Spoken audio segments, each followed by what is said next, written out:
저는 그날도 새벽 5시에 일어났습니다. 눈을 뜨자마자 먼저 핸드폰을 확인했어요. 시어머니한테서 온 메시지가 있는지, 밤사이에 무슨 일이 생기진 않았는지. 그게 3년 동안 제 아침의 시작이었습니다. 메시지는 없었어요. 다행이다 싶으면서도 왜인지 모르게 손이 떨렸습니다. 그날은 시어머니 퇴원 후 처음 맞는 회갑잔치 날이었거든요. 저희 시댁 식구들이 3년 만에 한자리에 모이는 날이었습니다. 저는 조용히 일어나서 부엌으로 갔습니다. 그리고 전을 부치기 시작했어요. 시어머니가 쓰러지신 건 제가 35살 되던 해 늦가을이었습니다. 오후에 갑자기 남편한테서 전화가 왔어요. 어머니가 쓰러지셨어. 뇌졸중이래. 저는 그 순간 아무 말도 못했어요. 머릿속이 하얘졌습니다. 시어머니는 그해 62살이셨는데 건강하신 편이라고만 생각했거든요. 고혈압이 있으시다는 건 알았지만 설마 이렇게 갑자기 쓰러지실 거라고는 생각을 못했습니다. 병원에 달려갔더니 시어머니는 중환자실에 계셨어요. 왼쪽 반신에 마비가 왔다고 했습니다. 의사 선생님은 재활을 꾸준히 하면 회복 가능성이 있다고 하셨지만 표정은 그리 밝지 않으셨어요. 시아주버님은 부산에서 사업을 하고 계셨고 작은아주버님은 그때 막 캐나다로 이민을 가신 참이었습니다. 남편은 내 형제 중 막내였고 시어머니와 가장 가까운 서울에 살고 있는 건 저희뿐이었어요. 자연스럽게 간병은 제 몫이 됐습니다. 처음엔 괜찮다고 생각했어요. 가족인데 당연한 거 아닌가 라고. 남편도 퇴근 후엔 병원에 들렀고 주말엔 시아주버님이 올라오시기도 했으니까요. 그런데 한 달이 지나고 2달이 지나면서 조금씩 달라지기 시작했습니다. 시아주버님은 사업이 바빠서 한 달에 한 번 올라오시는 것도 점점 힘들어지셨어요. 캐나다 작은 아주버님은 처음엔 영상통화도 자주 하시더니 나중엔 그것도 뜸해지셨고요. 남편은 회사에서 프로젝트가 생겼다며 야근이 많아졌습니다. 병원에 매일 오는 사람은 저 혼자였어요. 시어머니는 말씀을 잘 못하셨어요. 뇌졸중 후유증으로 언어 능력도 많이 떨어지셨거든요. 그래서 표정으로, 눈빛으로 대화를 해야 했는데 처음엔 그게 너무 힘들었습니다. 뭘 원하시는지 몰라서 답답하고 제가 잘못 이해해서 시어머니가 속상해하시면 저도 같이 속상하고 그래도 저는 매일 갔어요. 아침 6시에 일어나서 도시락을 쌌습니다. 병원 밥이 입에 안 맞으신다고 하셔서요. 시어머니가 예전에 좋아하셨던 반찬들을 기억해서 만들었어요. 어묵볶음, 멸치조림, 부드러운 두부조림, 씹기 편하도록 작게 썰어서 간은 싱겁게 해서. 재활치료는 오전 10시였어요. 저는 치료실 밖에서 기다렸다가 치료가 끝나면 어머니 손을 잡고 병실로 모셨습니다. 오후엔 같이 TV를 봤어요. 시어머니가 좋아하시는 드라마를 틀어드리고 저는 옆에서 책을 읽거나 업무를 처리했어요.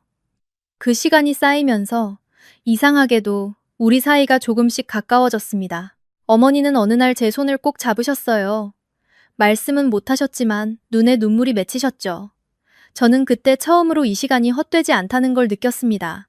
퇴원은 입원 후 8개월 만에 하셨어요. 왼쪽 다리는 아직 불편하셨지만 지팡이를 짚고 걸을 수 있게 되셨고 말씀도 천천히 하시면 알아들을 수 있을 정도로 회복되셨어요.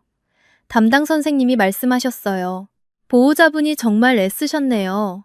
이 정도 회복은 쉽지 않은 거예요. 그 말이 그렇게 고마울 수가 없었습니다. 퇴원 후에도 통원 치료는 계속됐어요. 일주일에 3번, 병원까지 차로 왕복 1시간 반이 걸렸습니다. 남편은 아침 일찍 출근해야 해서 제가 모시고 다녔어요. 시아주버님은 큰 명절에나 오셨고 캐나다 작은아주버님은 2년째 한국에 못 오신다고 하셨죠. 저는 직장을 그만뒀어요. 처음엔 육아휴직처럼 잠깐만 쉴 생각이었는데 시어머니 상태가 예상보다 오래 걸렸거든요. 그리고 솔직히 말하면 어느 순간부터는 그냥 이게 제 역할인가 보다 라고 받아들이고 있었어요.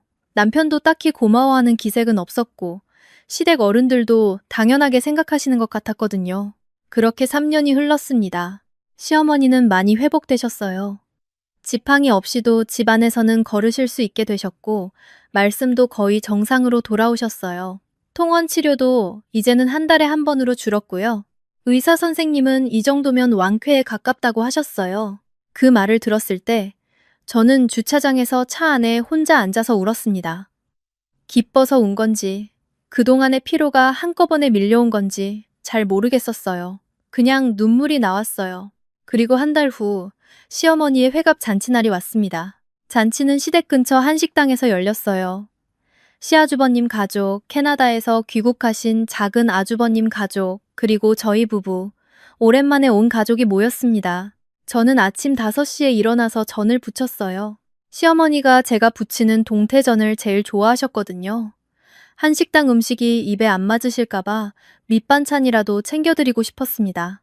남편은 제가 그렇게까지 할 필요가 있냐고 했지만 저는 그냥 하고 싶었어요. 식당에 도착하니 시아주버님이 먼저 와 계셨어요. 3년 만에 제대로 보는 것 같았는데 많이 늙으셨더라고요. 작은 아주버님도 오셨는데 캐나다에 계신 동안 건강해지신 것 같았습니다. 옳게 어머니 많이 챙겨줬다며 고생했어. 시아주버님이 제게 말씀하셨어요. 저는 그냥 웃었어요. 3년 동안 연락도 잘 안 하시더니 이제 와서 그 한마디로 다 된다고 생각하시는 건가 하는 마음이 살짝 들었지만 그냥 삼켰습니다. 오늘은 어머니 좋은 날이니까요. 식사가 시작됐고 분위기는 화기애애했어요. 시어머니가 오랜만에 두 아들을 다 보셔서 정말 기뻐하셨거든요. 저는 그 모습을 보면서 내가 3년 동안 이분을 이 자리까지 오게 한 거구나 싶어서 뿌듯했습니다. 그런데 식사가 거의 끝날 무렵이었어요. 시아주버님이 갑자기 헛기침을 한번 하시더니 말씀을 꺼내셨습니다. 오늘 어머니 좋은 날이고 가족이 다 모였으니까 한 가지 말씀드릴 게 있어요. 분위기가 살짝 달라졌어요. 저는 무슨 말씀이실까 싶어서 젓가락을 내려놨습니다. 어머니가 저한테 미리 말씀하셨어요. 이번에 어머니 명의 아파트 정리하시고 예금도 정리하실 거라고요. 아파트는 저하고 동생한테 절반씩 나눠주시겠다고 하셨고 예금 4억은 두 아들한테 2억씩 나눠주시겠다고 하셨어요. 저는 가만히 듣고 있었어요. 속으로 계산이 됐어요. 아파트가 시세로 8억 정도 됐으니까 시아주버님이 4억, 작은 아주버님이 4억, 거기에 예금 2억씩, 결국 두 아들이 각각 6억씩 받으시는 거네요. 저는 계속 듣고 있었어요. 저는 어떻게 되는 건지. 그리고 시아주버님이 잠깐 머뭇거리셨어요.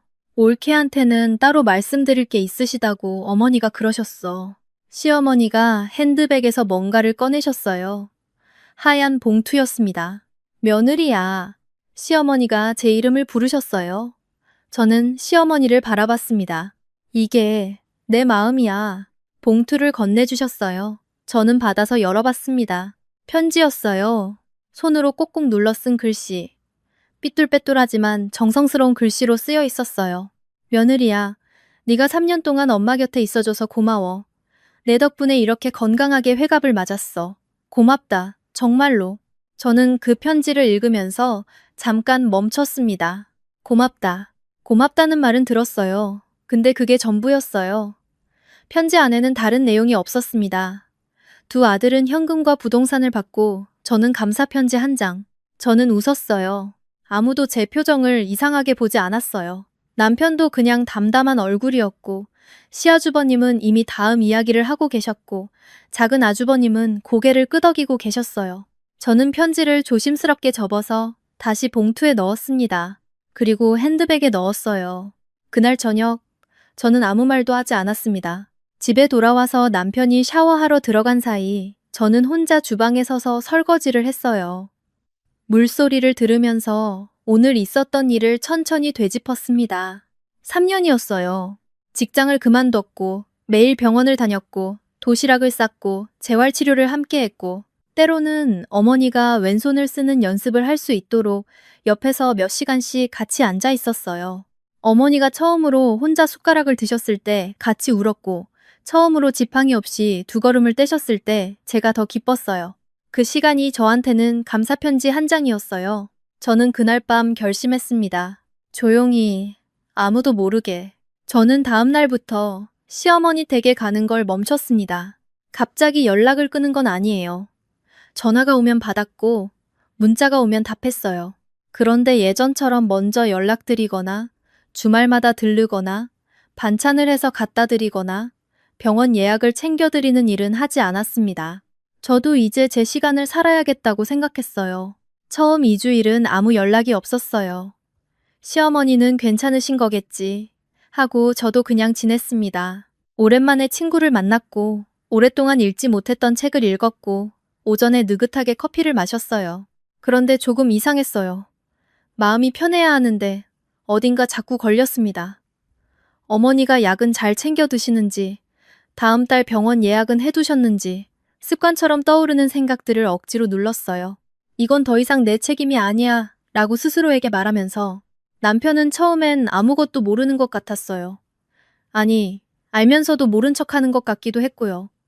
어머니 얘기를 꺼내지 않으니 남편도 꺼내지 않았어요. 3주가 지났을 때였어요. 시아주버님한테서 전화가 왔습니다. 옳게, 요즘 어머니 댁에 안 간다고? 저는 침착하게 대답했어요.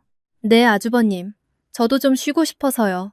그래도 어머니가 혼자신데 저도 3년 동안 쉬지 못했거든요. 전화기 너머로 잠깐 침묵이 흘렀어요. 아, 뭐, 그렇긴 하지. 그리고 전화가 끊어졌습니다. 저는 전화를 내려놓으면서 생각했어요. 이제 어떻게 하실 건지, 당신들이 직접 어머니를 챙기실 건지, 아니면 누군가를 구하실 건지, 그건 이제 제가 결정할 일이 아니에요. 한 달이 지났어요. 그때부터였어요. 시어머니한테서 문자가 오기 시작했습니다. 처음엔 짧은 문자였어요. 며느리야, 잘 지내니? 저는 네, 잘 지내요. 어머니도 건강하세요. 라고 답했어요. 다음 날에도 문자가 왔어요. 오늘 날씨 춥더라. 옷 따뜻하게 입어라. 저는 네, 감사해요. 라고 답했어요. 그 다음 날에도, 매일 문자가 왔어요. 처음엔 안부 문자였는데 점점 내용이 달라지기 시작했습니다. 며느리야, 저번에 해줬던 어묵볶음이 자꾸 생각나네. 네가 없으니까 집이 이상하게 조용한 것 같아. 병원 예약이 언제였는지 기억이 안 나는데 혹시 알려줄 수 있어? 저는 마지막 문자에 병원 예약 날짜를 알려드렸어요. 그것만. 그리고 또 며칠이 지났습니다. 며느리야, 나 솔직히 말할게. 요즘 많이 생각해. 잔치날 일. 저는 그 문자를 읽고 한참 있다가 핸드폰을 내려놨어요. 바로 답하지 않았습니다. 그날 저녁 남편이 조심스럽게 말을 꺼냈어요. 어머니가 나한테도 연락이 왔어. 당신한테 미안하다고. 저는 밥을 먹다가 젓가락을 내려놨어요. 알아. 어떻게 할 거야? 저는 잠깐 생각했어요. 아직 모르겠어. 남편이 뭔가 더 말하려다가 멈췄어요. 저는 그게 싫지 않았습니다. 예전 같았으면 남편이 아무 말도 안 하는 게 답답했을 텐데 이상하게 그날은 그냥 괜찮았어요. 당신이 고생한 거 나도 알아. 근데 나도 그때 어떻게 해야 할지 몰랐던 것 같아. 저는 남편을 바라봤어요. 그래, 미안해. 남편이 그 말을 꺼내는데 참 오래 걸렸겠구나 싶었어요. 저도 잠깐 눈물이 나올 것 같았는데 꾹 참았습니다. 어머니한테는 내가 알아서 할게. 그날 밤 저는 시어머니한테 문자를 보냈어요. 어머니, 저 괜찮아요. 근데 솔직하게 한 가지만 여쭤봐도 될까요? 잠깐 후에 답장이 왔어요. 응, 말해. 저는 천천히 썼습니다. 잔치날에 어머니가 저한테 편지 주셨잖아요. 저 감사하게 받았어요. 근데 솔직히 그날 좀 많이 서운했어요. 제가 감사 인사를 받으려고 3년을 함께한 건 아닌데 두 아주버님은 재산을 받고 저는 편지 한 장이라는 게 그게 어머니 눈에 제가 그 정도 가치였구나 싶어서요. 보내고 나서 후회할 줄 알았어요. 그런데 이상하게 후회가 안 됐습니다. 오히려 숨이 조금 트이는 것 같았어요. 답장이 한참 오지 않았어요. 저는 그냥 잠자리에 들었습니다. 다음 날 아침에 일어나서 핸드폰을 봤더니 새벽 2시에 보내신 문자가 있었어요. 며느리야, 나 밤새 잠을 못 잤어. 내 말이 맞아. 내가 잘못했어. 당신이 그렇게 생각할 수 있다는 걸 왜 생각 못했을까? 내가 너무 당연하게 생각했나 봐. 정말 미안해. 저는 그 문자를 3번 읽었습니다. 눈물이 나왔어요. 근데 슬프지는 않았어요. 그냥 어떤 것이 풀리는 것 같은 느낌이었습니다. 그 주 토요일에 저는 시어머니 댁에 갔어요.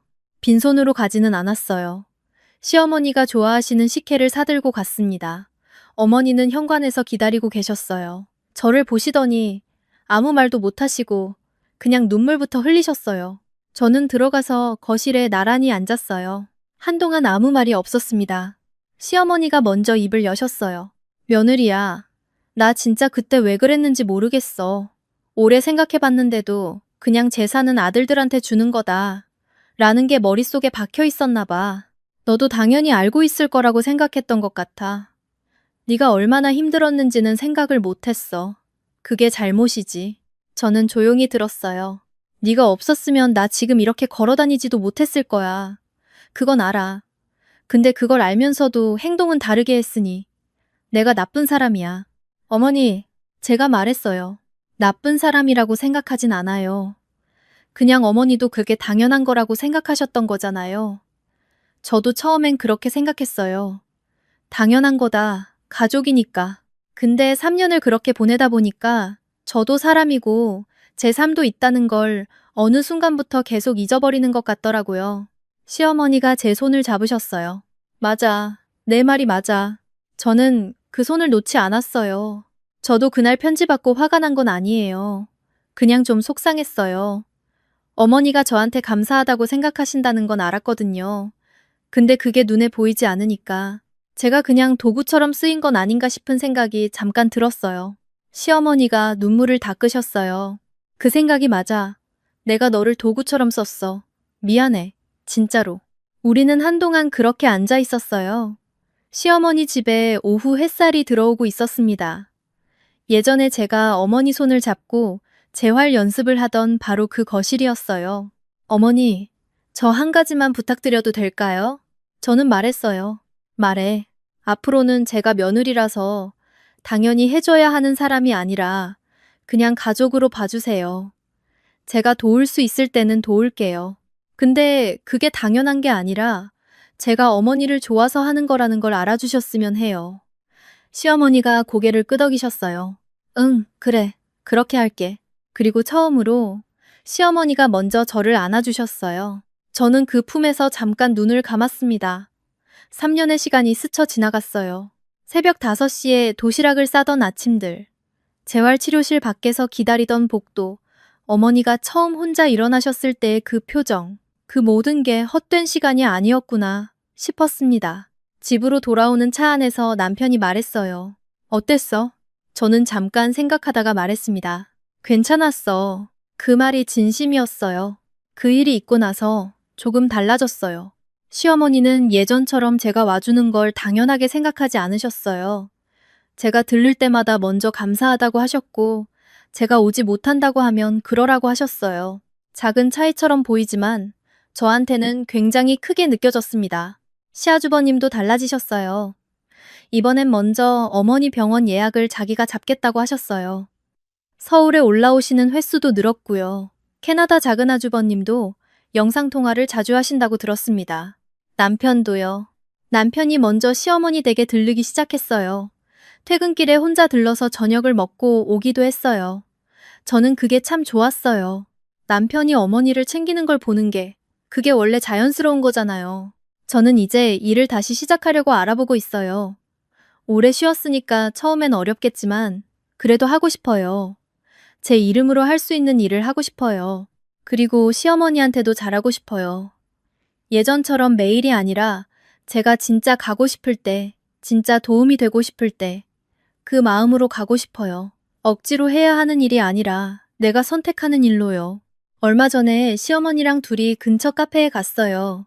처음으로 병원도 아니고 집도 아니고 그냥 카페에서 커피를 마셨어요. 시어머니가 창밖을 보시더니 말씀하셨어요.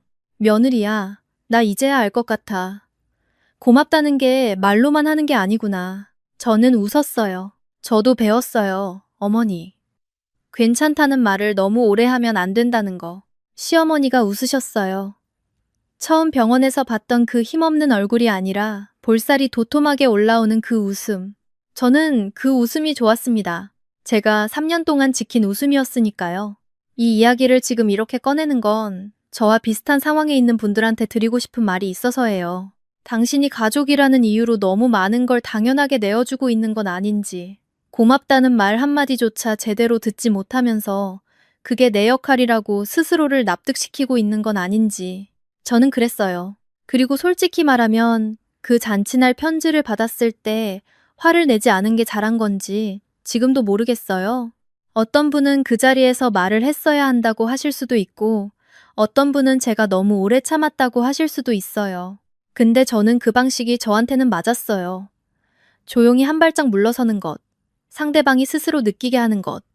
그게 제가 할 수 있는 가장 진솔한 표현이었어요. 그리고 그게 통했어요. 항상 그런 건 아닐 거예요.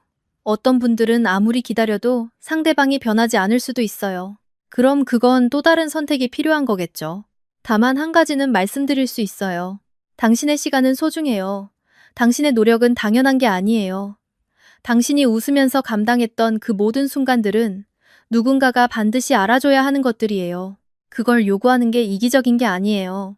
그냥 인간으로서 당연한 거예요. 저는 이제 새벽 5시에 일어나지 않아도 돼요. 아침에 눈을 뜨면 먼저 창밖을 봐요.